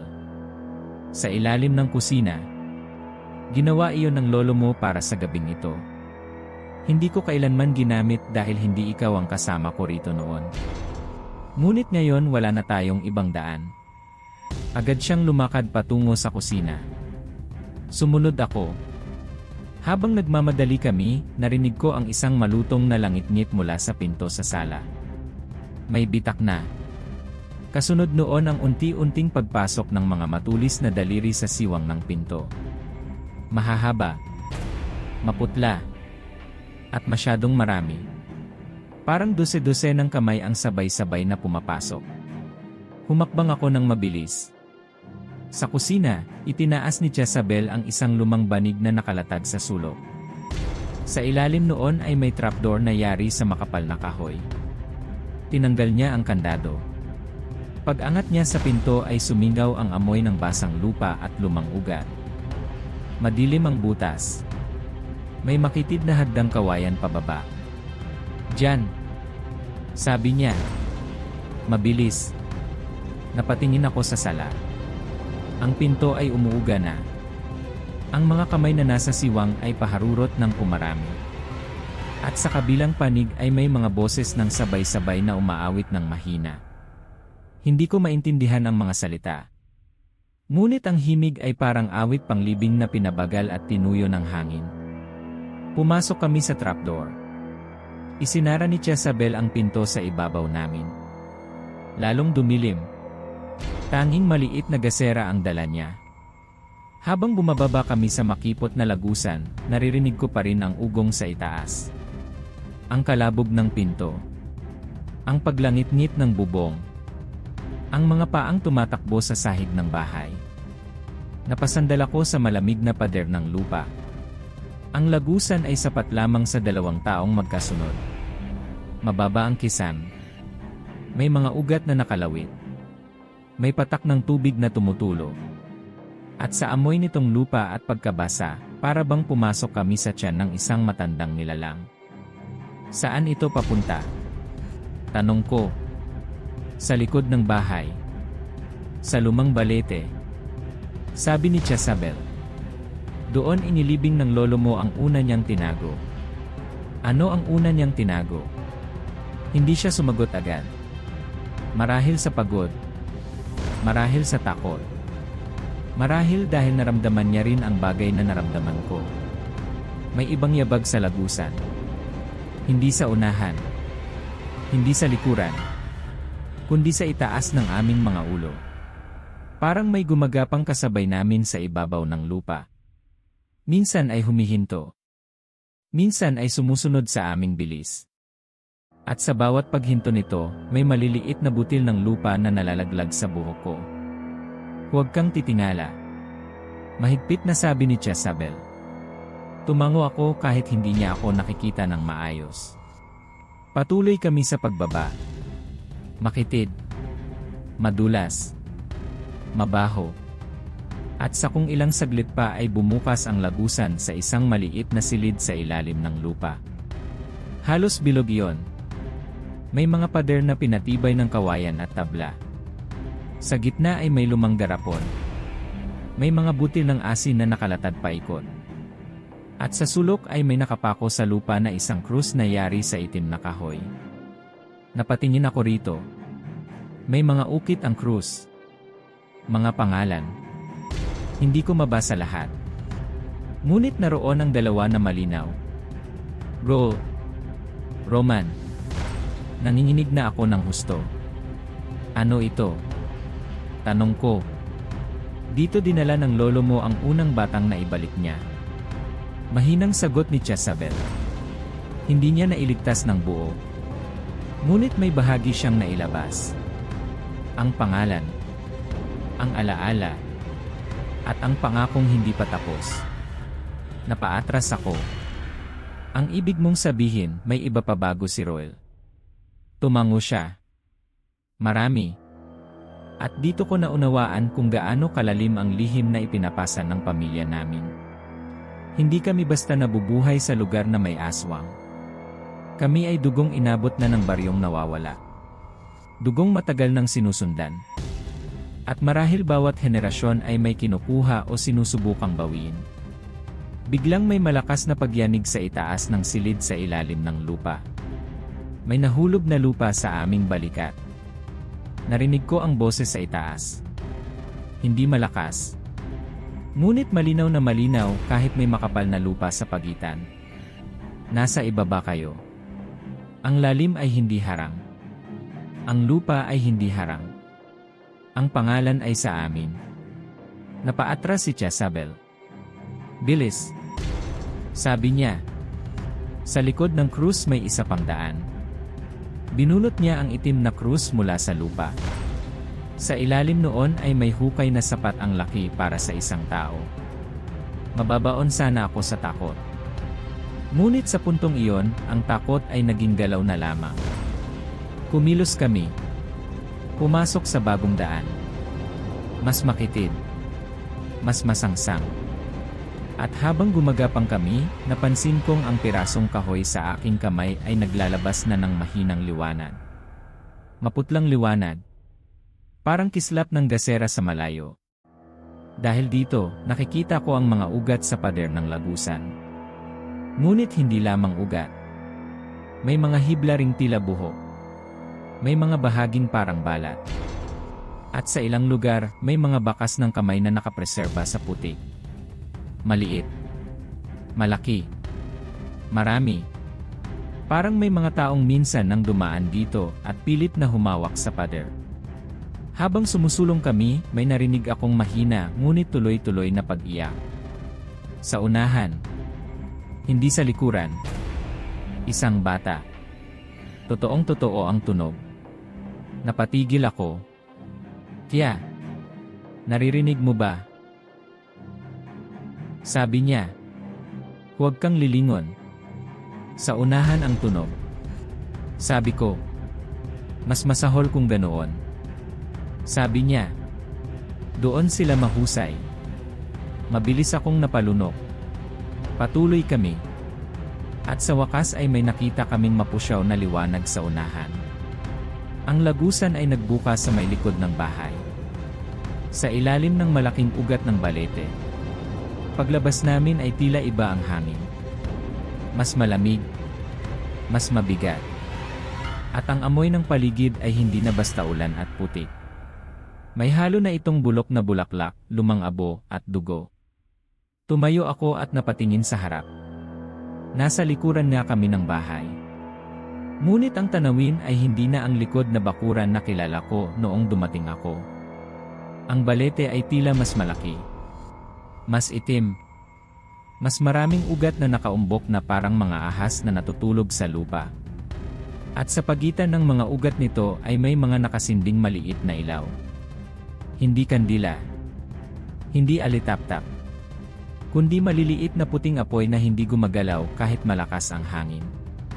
Sa malayo ay naroon ang baryo. Ngunit hindi na kailangang lumapit. Nandito na ito. Ang una nitong bahay ay ilang hakbang na lamang mula sa balete. At sa pagitan namin at ng baryo ay may daang putik na waring bagong bukas mula sa lupa. Hindi ito kanina naroon. Ngunit ngayon ay malinaw na malinaw. Ito ang daan palabas ng baryo. At sa dulo nito ay may maliit na ponteng kahoy sa ibabaw ng makitid na tubig na hindi ko nakita kanina. Parang unti-unting binubuo ng baryo ang sariling landas papunta sa aming mundo. Tumingin si Jezabel sa balete. Dito. Sabi niya. Sa ilalim ng ugat na yan. Lumuhod siya at nagsimulang maghukay gamit ang isang lumang bakal na nakatago sa pagitan ng mga ugat. Tinulungan ko siya. Basang-basa ang lupa. Mabigat. Madulas. At habang naghuhukay kami, ramdam kong maraming mata ang nakatingin sa amin mula sa baryo. Pagtingin ko roon ay nakita kong nakahilera na ang mga nilalang sa daan. Tahimik. Hindi sila sumusugod. Hindi sila humahabol. Nakatayo lamang sila na tila nanonood sa isang matagal ng ritual. At sa gitna nila ay ang matangkad na nilalang. Nakatigil. Naghihintay. Maya-maya ay tumama ang bakal ni Jezabel sa kahoy. May kahon. Mas maliit kaysa sa kahong kinuha namin sa altar. Maingat niya itong inangat. Luma na rin. Halos pudpod. At binuksan niya nang nanginginig ang mga kamay. Sa loob ay may tuyong dahon. May maliit na rosaryo. At may bungkos ng buhok na nakatali ng pulang sinulid. Kasama nito ang isang buto. Maliit. Parang buto ng daliri ng bata. Napaatras ako. Ano iyan? Tanong ko. Mahinang sumagot si Jezabel. Unang kabayaran. Nang iligtas ng lolo mo ang unang pangalan, may kailangan pa ring maiwan. Buhok. Dugo. At buto. Kung hindi, bubuksan agad ang daan. Parang sumama ang lasa ng bibig ko. Ibig mong sabihin, may bahagi ng batang iyon ang naiwan dito. Tumango siya. At mula sa baryo ay narinig ang kampana. 3 mabilis na tunog. Pagkatapos ay gumalaw ang hanay ng mga nilalang. Isang hakbang pasulong. Sabay-sabay. Napatayo ako. Ano ang kailangan ngayon? Tanong ko. Tumingin siya sa kahoy na may pangalan. Pagkatapos ay sa kahon. At sa unang pagkakataon ay nagsalita siya ng tila hindi na siya sigurado. Kailangan nating mamili. Kung itatago muli natin ang pangalan, babalik sila sa susunod. Mas malakas. Mas malapit. Mas gutom. Kung susubukan nating putulin ang tali, maaaring makalaya si Roel kung may natira pa. Ngunit maaaring ikaw naman ang hilahin nila. At kung isasauli natin ang pangalan. Hindi niya tinapos ang pangungusap. Hindi na kailangan. Dahil alam ko na. Kapag isinauli ang pangalan, mawawala ang natitirang tali kay Roel. At marahil kapalit noon ay ako. O kaming dalawa. Naramdaman kong may malamig na pagdampi sa bukong-bukong ko. Namilog ang mata ko at agad kong tiningnan ang lupa. May maliit na kamay na lumitaw mula sa putik sa tabi ng aking paa. Maputla, manipis, at kumakapit sa lupa. Kasunod ang isa pang kamay. Pagkatapos ay isang mukha. Batang lalaki. Puno ng putik. Tanging ang mga ngipin at puti ng mata ang malinaw. Kuya. Mahina niyang sabi. At nakilala ko siya. Hindi dahil sa mukha, kundi dahil sa maliit na pilat sa itaas ng kilay. Kaparehong pilat na nakuha ni Roel noong bata siya nang mahulog sa bangka. Nanigas ako. Hindi ako makahinga. Ang batang nakalabas mula sa putik ay nakatitig sa akin. Nanginginig ang mga labi niya. At bagaman bulok na ang kulay ng balat at masyadong maputla ang mga mata, may kung anong pamilyar sa paghawak niya sa dulo ng aking pantalon. Gaya ng dati kapag natatakot siya sa dilim. Kuya. Muli niyang sabi. Huwag mo akong iwan dito. Nabitiwan ko ang hawak kong kahoy. Bumagsak iyon sa putik. At sa sandaling iyon ay sabay-sabay na ngumiti ang lahat ng nasa baryo. Ngumiti ang lahat ng nasa baryo. Ngunit ako ay nakatingin lamang sa batang nakakapit sa laylayan ng aking pantalon. Sa loob ng mahabang sandali, nawala ang ulan. Nawala ang kampana. Nawala ang mga anino. Siya lamang ang nakikita ko. Si Ro. O kung anuman ang natira sa kanya. Nanginginig ang maliit niyang kamay. Malamig. Mabigat. At sa unang beses sa buong gabing iyon, ang takot sa loob ko ay hindi na lamang takot. Nahaluan ito ng sakit na matagal ko nang ibinaon. Ang sakit ng isang kapatid na hindi man lamang nakapagpaalam. Lumuhod ako sa putik. Roman. Sigaw ni Jezabel. Huwag. Ngunit huli na. Hindi dahil lalapit ako sa baryo.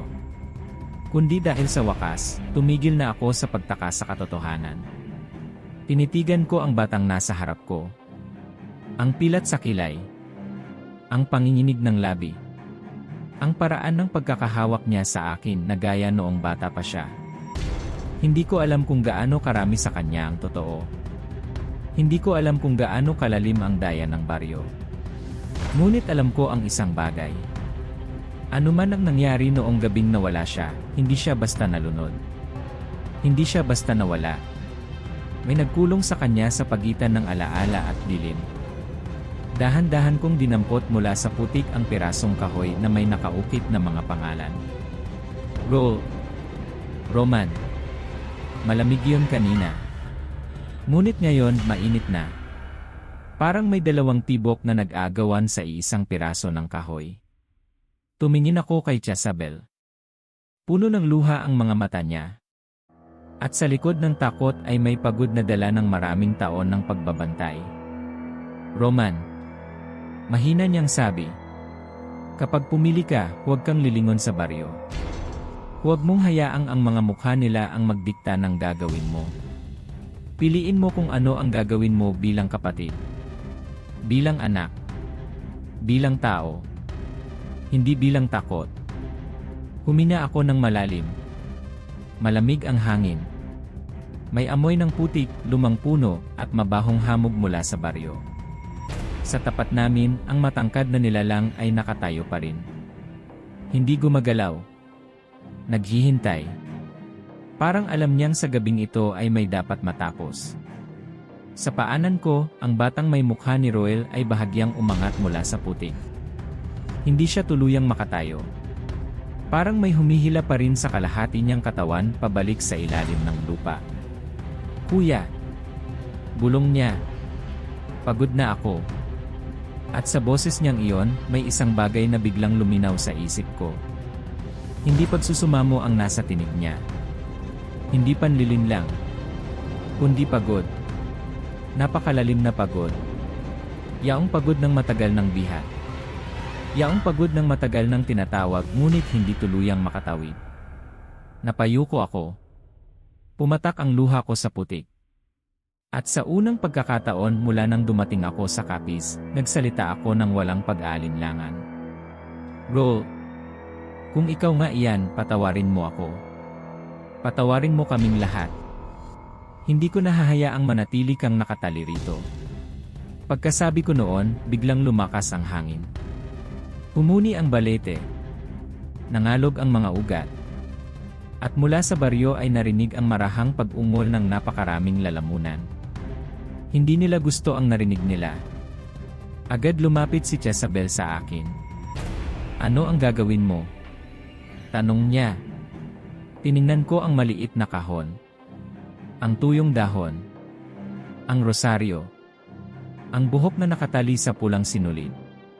At ang maliit na buto. Pagkatapos ay tiningnan ko ang pirasong kahoy na may pangalan naming dalawa. Naalala ko ang sinabi niya. Kung itatago muli ang pangalan, babalik lamang sila. Mas gutom. Mas malakas. Mas malapit. At marahil sa susunod ay hindi na bahay ang masisira, kundi buong buhay. Walang matatapos kung itatago ko lamang muli ang takot. Kaya dahan-dahan kong inilapag sa harap ko ang pirasong kahoy. Kinuha ko ang rosaryo sa kahon. Ipinasok ko ito sa kamay ng batang nasa putik. At sa kabilang kamay ko ay pinaghawak ko ang buhok at buto. Ano ang ginagawa mo? Sabi ni Jezabel nanginginig. Tinatapos ko. Sagot ko. Itinuro sa akin ni inay noon na ang pinakamahirap na dasal ay hindi yaong kabisado, kundi yaong sinasabi mo habang durog ang puso mo. Hindi ako pari. Hindi ako albularyo. Hindi ako marunong sa lahat ng ritual na alam ng matatanda. Ngunit anak ako ng isang pamilyang matagal nang tinatakbuhan ng dilim. At kapatid ako ng isang batang matagal nang hindi nakauwi. Kaya pumikit ako. Hinawakan ko ang pirasong kahoy. At buong lakas kong sinabi ang pangalan ni Roel. Hindi sa tawag ng baryo. Hindi sa tawag ng gutom na anino. Kundi sa tawag ng tahanan. Roel, umuwi ka na. Sa sandaling iyon, parang pumutok ang hangin. Umalinggaw ang sigaw ng buong baryo. Hindi isang sigaw, kundi daan-daang boses na sabay-sabay na nasaktan. Nanginig ang lupa sa ilalim namin. Ang batang nakakapit sa aking pantalon ay napasigaw rin. Ngunit hindi sa takot. Parang sa wakas ay may naalaala siya. Mabilis kong pinunit ang pirasong kahoy sa gitna. Roel sa isang kamay. Roman sa kabilang kamay. Agad na bumulwak mula sa pagitan ng kahoy ang maputlang liwanag. Hindi apoy. Hindi usok. Kundi tila naipong hininga ng mahabang panahon. Tumama yon sa mukha ko. Mainit. Masakit. At sa isang iglap ay may nakita ako. Isang ilog. Isang batang nakatayo sa gitna ng hamog. Isang baryong tumatawag. Si Roel na lumilingon. Si inay na sumisigaw. Si Jezabel na may hawak na asin at rosaryo. At ang aking lolo, nakaluhod sa ilalim ng balete, habang may dugo sa palad at takot sa mga mata. Lahat ng taon ng lihim. Lahat ng taong nagbantay. Lahat ng pangakong hindi natapos. Bumagsak ako sa putik. Ngunit hindi ko binitiwan ang 2 piraso. Sa tapat namin, ang matangkad na nilalang ay tuluyang gumalaw. Sa unang pagkakataon, nagmadali siya. Humakbang siya pasulong. Sumunod ang buong baryo. Ang mga kubo ay tila umuga. Ang mga ilaw ay nagliyab ng puting-puti. Ang mga taong walang mata ay nagtakbuhan. Ang mga batang baligtad ang ulo ay nagsigawan. Ang lahat ng iyon ay sabay-sabay na sumugod, hindi para habulin kami, kundi para bawiin ang mga pangalang muling pinaghihiwalay ko. Roman. Sigaw ni Jezabel. Ngayon, ibinaba ko sa hukay sa ilalim ng balete ang pirasong may pangalang Roel kasama ang rosaryo, buhok, at buto. Pagkatapos ay hinawakan ko ang pirasong may pangalang Roman sa aking dibdib. At nang dumating sa gilid ng bakuran ang unang alon ng mga nilalang mula sa baryo, isinaboy ni Jezabel ang natitirang asin sa paligid namin. Sumiklab ang lupa. Hindi apoy na pula, kundi mapusyaw na liwanag na tila sinag ng araw na matagal nang hindi nakaabot sa lugar na yon. Humiyaw ang mga nilalang. Napatigil sila. Ngunit ang matangkad na nilalang ay hindi. Patuloy siyang lumapit. Mas mabilis. Mas malinaw. At habang papalapit siya, nakita ko sa ilalim ng lambat ang tunay niyang mukha. Hindi iyon mukha ng isang nilalang lamang. Maraming mukha iyon. Patong-patong. Mga mukha ng matatanda. Mga mukha ng babae. Mga mukha ng bata. Lahat nakadikit sa isang ulo na tila ginawa mula sa pinagbuklod na gutom at dalamhati. Lahat nakangiti. Lahat sabi, "Itaas mo ang pangalan." Sabi niya. At kukunin ko ng malinis. Hindi ako sumagot.